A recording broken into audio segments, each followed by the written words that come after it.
నమస్కారం, welcome to Suman TV. నేను గీతాంజలి. ప్రస్తుతం మనతో పాటు భారతీ శంకరపీఠం వ్యవస్థాపకులు, ప్రముఖ జ్యోతిష్య వాస్తు పండితులు, ఆధ్యాత్మికవేత్త, అన్నవరపు తిరుపతి అవధాని గురువు గారు ఉన్నారు. వారితో మాట్లాడి ఈ శ్రావణ మాస విశిష్టత తెలుసుకుందాం.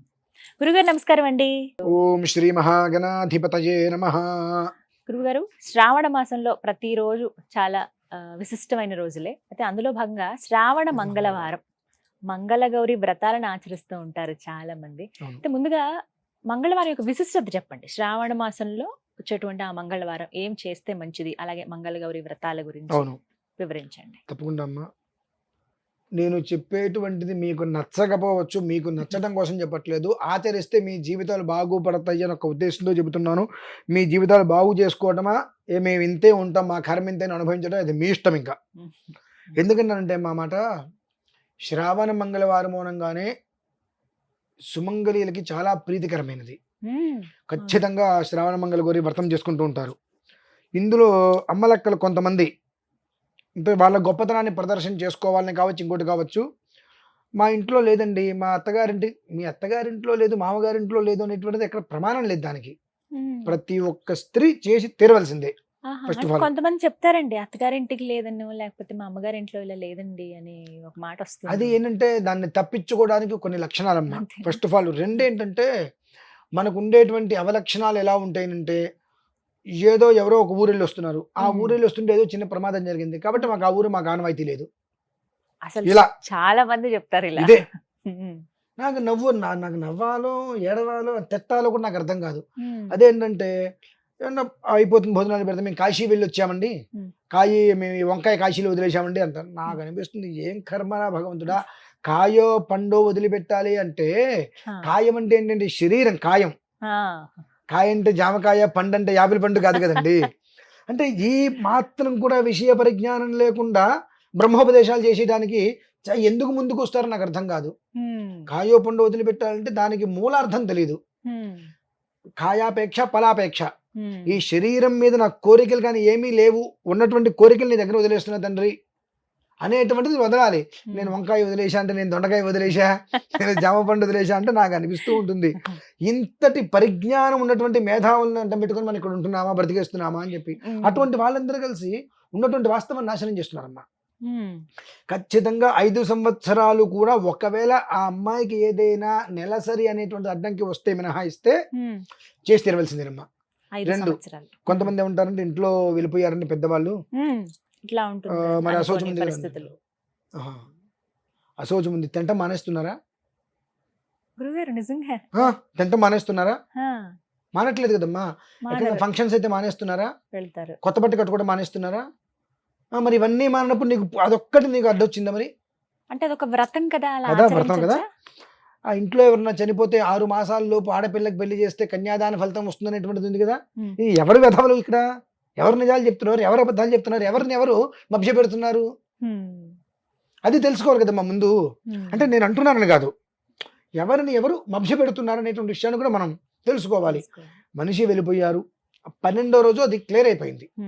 12వ రోజుతో నీకు ఎప్పుడైతే కనుక 10 మంది వచ్చి ఆశీర్వచనం చేస్తున్నారుగా, శుభస్వీకరణార్థమిదం వస్త్రతాంబూలం అని చెప్పి అందరితో కలిసి పర్వాన్నం స్వీట్ తినేసారుగా, బంధువులందరితో కలిసి 12వ రోజు ఎప్పుడు అక్కడ కూర్చోబెట్టి ఆదరణ వాక్యాలు అని చెప్పారుగా, అక్కడితో అయిపోయింది. కానీ అది మనం తెలుసుకోకుండా ఏదన్నా ఇంట్లో వ్రతం చేయాల్సి వస్తే, మా ఇంట్లో మన పెద్దవాళ్ళు చనిపోయారు కాబట్టి మాకు ఈ సంవత్సరం మేము వ్రతం చేసుకోమండి. మంచిది, ముప్పొద్దులా తింటున్నారుగా అంటే అంటున్నాను కాదమ్మా. అంటే విషయ పరిజ్ఞానం అనేటువంటిది తెలియాలి. కొత్త బట్టలు కట్టుకుంటున్నాము, పెళ్ళిళ్ళకి వెళ్తున్నాము, పేరెంటాలకి వెళ్తున్నాము, మన ఇంట్లో ఆడపిల్లకి పెళ్లి చేస్తున్నాం. మరి ఇంట్లో ఆడపిల్లకి పెళ్లి చేస్తున్నాము అంటే పసుపు దగ్గర నుంచి బంగారం వరకు అన్నీ, మరి వాటన్నిటికి పనికొచ్చింది. ఆ సౌభాగ్యాన్ని నిలిపేటువంటి ఒక పూజ చేయడానికి శ్రావణ మంగళగౌరి వ్రతం చేయడానికి నీకు పనికి రాలేదా? అంటే అశౌచం ఉన్నప్పుడు ఎన్ని రోజుల వరకు పట్టింపు? 12 రోజులమ్మా, అంతే. అంటే కొంతమందికి మాకు 16 రోజుల నుండి 17 రోజుల నుండి అంటారు. కలియుగంలో 12 రోజులే అంతే. త్రేతాయుగం ద్వాపరయుగంలో అవి 13-14 రోజుల్లో వచ్చినాయి. కానీ మనకు వచ్చేటప్పటికి కలియుగంలో 12 రోజులు. 12వ రోజుతోటి సమాప్తం. ఇక తర్వాత నాకు ఉంది అని చెప్పడానికి అర్హతలు లేవు. అంటే చక్కగా చేసుకోవచ్చు శుభ్రంగా. అది ఆపితే ప్రమాదమేమమ్మా. ఎందువల్లంటే నీకు అవాంతరములు అంటే ఇవే విఘ్నాలు. అంటే 5 సంవత్సరాలు ఖచ్చితంగా కూడా ఎలాంటి ఇబ్బందులు లేకుండా నువ్వు చేసుకోగలిగేవి అదృష్టవంతరాలివి. 4 సంవత్సరాలు పూర్తయిన తర్వాత 5వ సంవత్సరంలో ఇటువంటి అవాంతరం ఏదో వస్తుంది నీకు.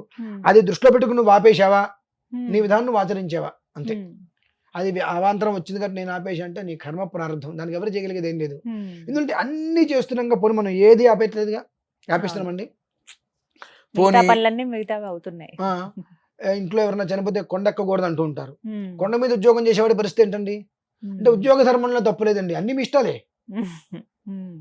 అంటే ఉన్నట్టు ఏదైతే శాస్త్ర ప్రమాణం ఉందో దాన్ని తీసి పక్కన పడేసేసి మనకు అవసరమైంది, మనకు నచ్చింది ఏదైతే ఉందో దాన్ని తీసుకుంటున్నాం మనం. తద్వారా ఏమవుతుంది, కొరివితో కష్టాన్ని మనం తెచ్చుకుంటున్నాం. అంతకుమించి ఏం లేదమ్మా. అక్కడ శుభ్రంగా ఈ ఒక వివాహమైన దగ్గర నుంచి ఎందుకు శ్రావణ మాసం మంగళగౌరి వ్రతము అని అంటారంటే ఆ ఒక మాంగళ్యం అనేటువంటిది ఆ జన్మాంతము కూడా స్థిరంగా ఉండటమే కాకుండా సుమంగళిగా ఆమె వెళ్ళిపోవాలని కోరుకోవాలి. ఆ వెళ్ళిపోవాలంటే ఆ యోగం కావాలంటే 5 సంవత్సరాల పాటు ఏదైనా ఒకవేళ ఆ స్త్రీకి నెలసరి అడ్డంకి మినహాయిస్తే ఇక ఏంద్రోను కూడా ఆపవలసిన అవసరం లేదు. ఇది తెలుసుకోకుండా మనం రకరకాలుగా ఇది కనుక పోతే వినాయక చవితి అప్పుడు శ్రావణ పౌర్ణమికి భాద్రపద పౌర్ణమికి మేము చేసుకోవచ్చు కదండి అంట. తప్పు చేయటం దేనికి, పశ్చాత్తాపడటం దేనికండి? అవకాశం ఉన్నప్పుడు వదిలేసుకోవడం ఎందుకు అని. అప్పుడు పశ్చాత్తాపడటం దేనికి? కర్మ ప్రారంభం బాగాలేదు. ఓకే, నేనేమంటా అంటే ఇవాళ రేపు డేట్ వస్తుంది అనుకుంటే టాబ్లెట్లు వేసుకోవద్దని చెప్తా. టాబ్లెట్లు వేసుకుంటే సహజ సిద్ధంగా వచ్చేటువంటి దాన్ని నువ్వు ఆపేసావు, కానీ నీకు ఆ రోజు అదే రోజు చేసినా ఫలించదు. కాబట్టి అటువంటిది ఏదైనా ఇబ్బంది ఉంటే టాబ్లెట్లు వేసుకోవద్దు, ఉండలేండి. లేదు ఇటువంటిది ఏదైనా ఇంట్లో ఎవరైనా పెద్దవాళ్ళు చనిపోయారు, అత్తయ్య గారు మామయ్య గారు ఇట్లా చనిపోయారు అనేటువంటిది నీకుందా, వదిలేసేదాన్ని పట్టింపులు లేవు. అలా చేసుకోగలిగితే నీకు కావాల్సింది ఏదైతే ఉన్నదో ఎందుకోసం చేస్తున్నావో అది నీకు లభ్యమవుతుంది, అమ్మవారు ఇవ్వగలుగుతుంది. కానీ ఇవన్నీ దృష్టిలో పెట్టుకుని నేను మానేస్తాను, అన్నీ మానేస్తున్నావా? మరి ధర్మ ప్రకారం వెళ్ళాలంటే మనిషి చనిపోయిన తర్వాత సంవత్సరాంతం వరకు కూడా ఆ దంపతులిద్దరూ కుంపటి మీద వండుకొని తినాలి. ఉప్పు కారం లేకుండా కుంపటి మీద అన్నం వండుకోవడం, పెసరపప్పు వండుకోవడం, తింటాం, కింద చాపేసుకోవడం, పడుకోవటం. సంవత్సరాంతం కూడా ధర్మ విధానంలో ఉంది. మరి చేయగలుగుతున్నామా? ఈ రకమైన విధానాలతోటి అనారోగ్యాలు వచ్చి ఇబ్బందులు పడుతున్నాయని చెప్పి దేశకాల దేహ ధర్మ వైపరీతి శంకయా శ్వహ సద్య కాలంలో ఏ విధానాన్ని ఆచరిస్తే ఈ దోషాలని పోయి వాళ్ళు సుఖంగా ఉంటారనేటువంటి విషయాన్ని తీసుకొని ఈ 12వ రోజు అక్కడ సమాప్తం అయిపోయింది. ఇక నీకేం లేదు ఇంకా. అది మనం తెలుసుకోలేకపోతున్నాం. అది తెలుసుకోలేకపోవడం వలన నేను అంటే ఇప్పుడు మీరు అడిగిన దానికి మీకు అనిపించచ్చు, నేను అడిగింది ఏంటంటే మీరు చెప్తుంది ఏంటంటే నేను అనిపించచ్చేమో, కానీ నేను ఈ శ్రావణ మంగళవారం మంగళగౌరి వ్రతం అనేటువంటిది ఎన్నో చూసా. నిస్సంకోచంగా మానేసిన వాళ్ళని. కేవలం ఏంటి అంటే ఇలాంటి కారణాలు, మా ఇంట్లో పెద్దవాళ్ళు చనిపోయారని మేము చేయకూడదు. అది చేయటం వల్ల వచ్చే ఫలితం ఏమిటో అందరికీ తెలిసిందే, కానీ అది ఆపకూడదని కూడా అందరికీ తెలుసు. మా ఇంట్లో పెద్దవాళ్ళు చనిపోయారండి కాబట్టి మేము ఈ సంవత్సరం చేయట్లేదండి, మాకు ఆనవాయితీ లేదండి అంటారు. దీనికి ఆనవాయితీకి సంబంధం లేదు, దీనికి ఇంట్లో ఎవరో చనిపోయారు చేయట్లేదు అనుకోవడానికి సంబంధం లేదు. ఇది ఏం జరిగినా ఒకవేళ నెలసరి వచ్చేటువంటి ఇబ్బంది మినహాయించి ఏదైనప్పటికీ కూడా చేసి తీరవలసినదే. ఆ ఫలితం, ఆ యోగం అనేటువంటిది మనకు రావాలి అని అంటే, అనేటువంటి విషయం చెప్పాలి అని అంటే అసలు దానికి పూర్వోత్తరంగా ఎందుకు వాళ్ళు చెయ్యట్లేదనే విషయం తెలియాలి కదా. అందువల్ల నేను ఇన్ని విషయాలు కూడా చాలా మందికి ఇది ఒక సందేహం నివృత్తి అయినట్టే గురుగారు. మరి ఎలా ఆచరించాలనేది కూడా ఒక ప్రశ్న. ఇప్పుడు కొత్తగా చేయాలనుకుంటారండి, మొదటిసారి చేసే వాళ్ళకి ఇలాగా అలా ఏమైనా నియమం? అదేమీ లేదమ్మా, కొత్త పాత అని లేదు. ఇప్పుడు అమ్మాయికి వివాహమై వచ్చింది, వాళ్ళ పుట్టింటి వాళ్ళు ఇస్తారు, అత్తింటి వాళ్ళు చెప్తారు మా అమ్మ మేము ఇలా చేసుకున్నాం అని. అది మా అత్తింటి వాళ్ళు చేసినట్టే నేను చెయ్యాలి అనేటువంటిది కూడా ఎక్కడ లేదు. నా పుట్టింటి వాళ్ళు చెప్పినట్టే చెయ్యాలి అనేటువంటిది కూడా కాదు. నీకు స్వతహాగా నువ్వు ఇక్కడికి వచ్చావు, ఇక్కడికి రావడానికి ముందు మీ అమ్మ వాళ్ళు మొత్తం అంతా ఎన్నో నోములుగా ఆ నోము పంటే నువ్వు వచ్చావు కాబట్టి ఆ ఒక విధానాన్ని నువ్వు తీసుకో. ఆ విధానాన్ని ఎందుకు తీసుకోవాలంటే అదే పంట ఆ ఇంట్లో రావాలిగా, మళ్ళీ అదే పంట ఆ ఇంట్లో మళ్ళీ రావాలి కదా. ఆ పంట పండాలి అంటే అక్కడి నుంచి ఆ విధానాన్ని తీసుకొని నువ్వు చేస్తూ ఉండు. వ్రతోద్యాపన 5వ సంవత్సరం తర్వాత అది ఇక తల్లిగారు ఉద్యాపన చేసుకుంటారు, అత్తగారు ఉద్యాపన చేసుకుంటారు, అదంతా అది ఇబ్బంది లేదు. దానికి ఇలానే చెయ్యాలి అనేటువంటి విషయం ఇవాళ మనం చెప్పాల్సిన అవసరం లేదమ్మా. కొన్ని వందల సంవత్సరాల నుంచి దాని విధానం ఇది అని చెప్పబడింది. ఇవాళ నేను ఎక్కడి నుంచో వచ్చి ఇలా చెయ్యాలి, ఈ పండు పెట్టండి, ఈ పుష్పం పెట్టండి, ఈ ఇలా రకంగా చేయండి. నేను చెప్పినట్టే చేయని చెప్పిన నేనెవరిని అసలు ఎప్పటి నుంచో ఉన్నదే అనాది అంటారా? నుంచి ఉంది. ఉమ్, ఉన్నదాన్ని అనవసరమైన కారణాల చేత ఇబ్బందులు పెట్టుకొని ఆపుకోవద్దని మాత్రం నేను చెప్పగలుగుతా.